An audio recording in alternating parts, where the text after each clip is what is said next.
Welcome to this explainer of the novel Vagrancy. We are jumping straight into the dark, soot-stained streets of 1894 America.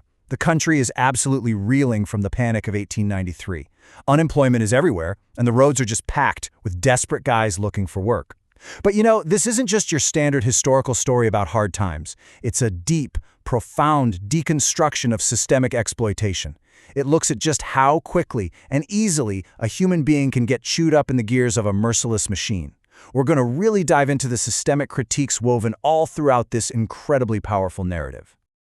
Okay, let's dive into this with a quote that completely shifts the ground beneath our feet. I'd been free, and in the span of 10 minutes, I'd learned what I actually was. Property of the state. Just wow. That is the stark realization our narrator has. One literal minute, he's this independent traveler, and the next, stripped of all autonomy. It's this terrifyingly fast transition from being a free citizen to, well, a piece of inventory managed by the justice system. Section 1. The Illusion of Freedom. So our protagonist is this 18-year-old kid riding the rails westward. He's young, he's strong, and he is 100% convinced he is the master of his own fate. He looks around at these ragtag armies of unemployed men and actually thinks, I'm different. I'm surviving because I choose to. It's a wildly naive mindset rooted in social Darwinism. He's read his Herbert Spencer, his Charles Darwin, and he genuinely believes the strong rise and the weak fall by some natural order. But then reality hits. When he gets to Buffalo, New York, he's not walking into some natural jungle where the fittest survive. Not at all. He's walking into a manufactured, highly engineered justice machine designed specifically to process vulnerable people like raw material. Section 2. The Crime of Poverty. The speed of this justice machine is just staggering. Think about this for a second. The kid walks into Buffalo with a little over $3 in his pocket. That's enough for a cheap room and some food.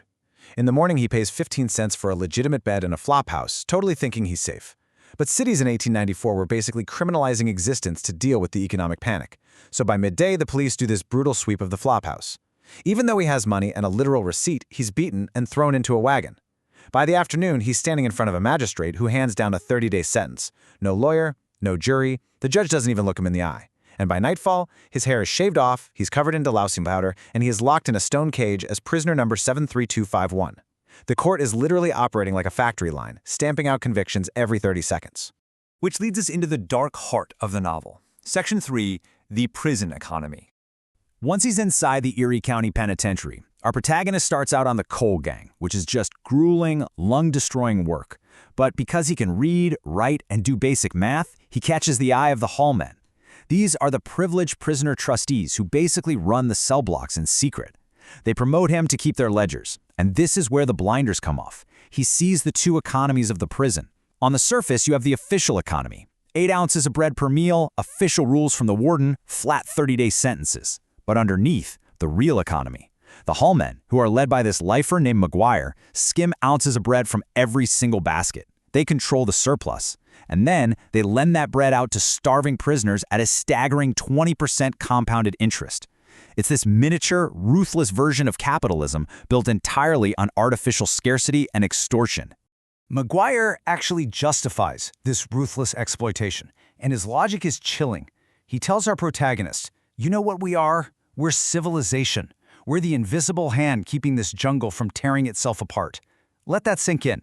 McGuire genuinely believes that by hoarding food and forcing guys into debt, he's maintaining order.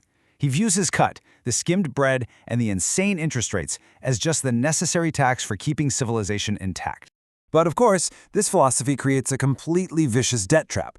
First, the prison starves you on purpose, feeding you maybe 1,200 calories a day while forcing you to do hard labor.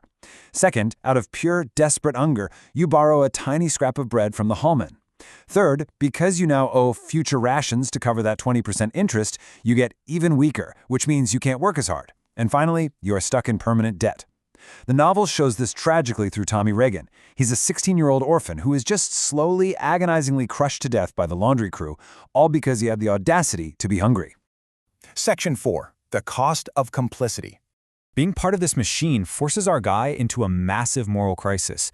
As a hallman, he gets extra bread, easier work, and a decent amount of safety. He's surviving comfortably, but it's costing him his soul. He realizes he's actively maintaining the exact machine that's exploiting kids like Tommy. Now, you might wonder, why do the other prisoners even accept this extortion? Well, it's because of the stick waiting for them, the dark cell. This is a pitch-black basement room.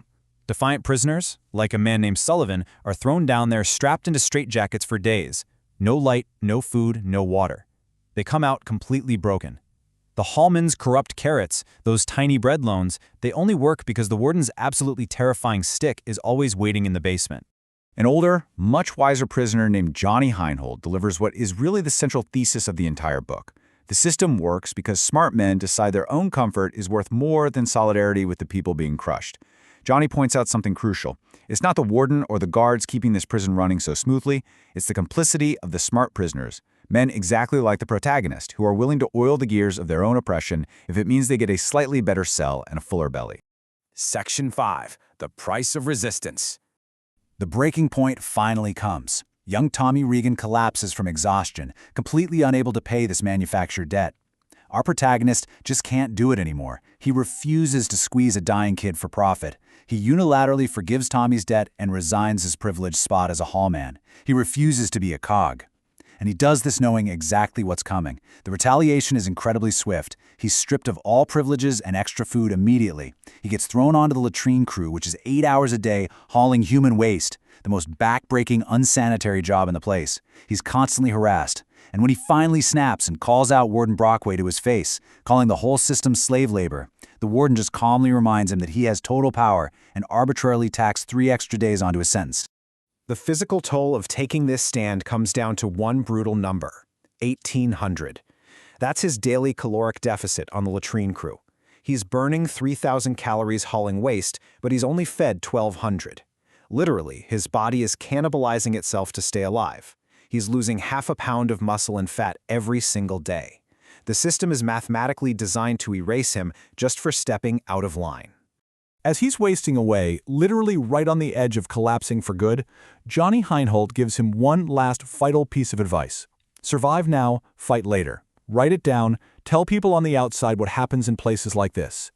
Johnny makes him see that dying for pride inside those stone walls, it accomplishes absolutely nothing. His real resistance isn't going to be some dramatic prison riot. It's going to be surviving with his mind intact so he can bear witness. His ultimate rebellion is to become the author of this exact story, dragging the invisible, ugly machinery of the 1894 justice system out into the light of day. And that leaves us with this incredibly provocative final question. If survival meant becoming part of the machine, what would you choose? This explainer of vagrancy doesn't hand us any easy answers. It forces us right into the protagonist's shoes. You feel the sharp pangs of hunger. You feel the huge allure of just compromising to stay safe. It asks us to confront how easily we might justify our own complicity in an unjust system. It is a deeply haunting thought, and definitely one I highly recommend you keep chewing on.